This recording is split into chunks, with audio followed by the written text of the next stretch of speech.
Diziam que a antiga igreja no alto do morro era um lugar sagrado, um templo que, segundo os mais velhos, tocava o céu. Durante os cultos, os hinos ecoavam tão alto que as janelas das casas tremiam com o poder das vozes. Mas o tempo passou, as portas se fecharam e o silêncio tomou conta do altar. Os moradores contavam que nas madrugadas de sexta-feira ainda se ouviam orações vindo de lá, orações longas, chorosas, como se uma congregação invisível ainda estivesse de joelhos. Ninguém tinha coragem de entrar. Chamavam aquele lugar de o Corredor dos Sussurros, um espaço onde as preces perdidas vagavam sem destino. Mas um jovem chamado Samuel não acreditava em nada disso. Filho de pastor, criado na fé, ele dizia que o medo era apenas a ausência da confiança em Deus. Certa noite, movido por curiosidade e orgulho, Samuel decidiu provar que aquelas histórias eram apenas superstição. Pegou uma lanterna, uma garrafa d'água e a Bíblia do pai e subiu o morro. O vento era frio. As árvores pareciam sussurrar segredos antigos. Cada passo ecoava, como se alguém o seguisse. Quando chegou à igreja, a lua desapareceu entre nuvens. O portão enferrujado balançava lentamente, rangendo como se lamentasse o próprio abandono. Samuel empurrou a porta. O som das dobradiças foi um grito. Lá dentro, o ar era pesado. Cheirava a madeira úmida e tempo esquecido. Ele acendeu a lanterna e viu os bancos cobertos de poeira. Mas algo chamou sua atenção. Marcas de mãos na madeira. Muitas mãos, como se tivessem se apoiado ali há pouco tempo. Ele respirou fundo e disse em voz alta: Senhor, se este lugar ainda te pertence, mostra a tua presença. O eco devolveu suas palavras, mas algo estava errado. A resposta veio, distorcida, lenta. Mostra tua presença. Samuel congelou.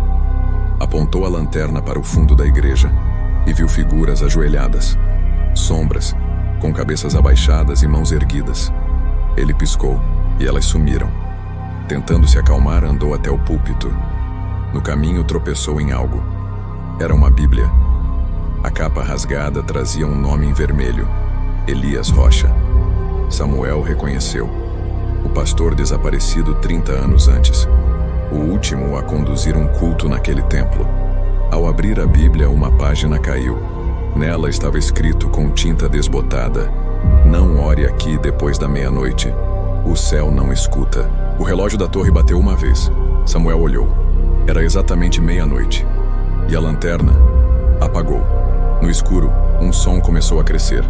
Sussurros, baixos, distantes. Depois, muitos.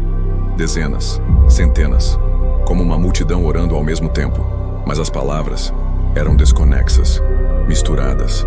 Uma oração sem sentido, sem direção. Samuel tentou orar, mas sua voz falhou. O medo tomou forma. A escuridão parecia respirar. De repente, uma luz fraca brilhou no altar. Uma vela, acesa sozinha. Depois outra e outra, formando uma cruz, invertida. Samuel recuou, mas uma voz grave surgiu atrás dele. Você veio tarde demais. Ele se virou. E lá estava o pastor Elias, pálido, os olhos vazios. Segurava um microfone antigo e falava em línguas distorcidas. Atrás dele, as sombras ajoelhadas se levantaram e começaram a caminhar lentamente, em direção a Samuel. Ele tentou correr, mas o chão parecia prender seus pés. Abriu a Bíblia e gritou: Em nome de Jesus, todo espírito se cale. As vozes pararam. Silêncio total. Por alguns segundos, Samuel acreditou que havia vencido. Mas o silêncio foi quebrado por risadas baixas. E então, as vozes começaram a repetir o que ele dissera. Em nome de Jesus, em nome de Jesus. Como um coro zombeteiro ecoando nas paredes. Ele caiu de joelhos. A lanterna acendeu sozinha. E tudo desapareceu. Samuel estava sozinho. A igreja, vazia. As velas apagadas. Ele correu morro abaixo, chorando e sussurrando orações que ninguém ouvia. Em casa, ajoelhou-se e tentou clamar a Deus.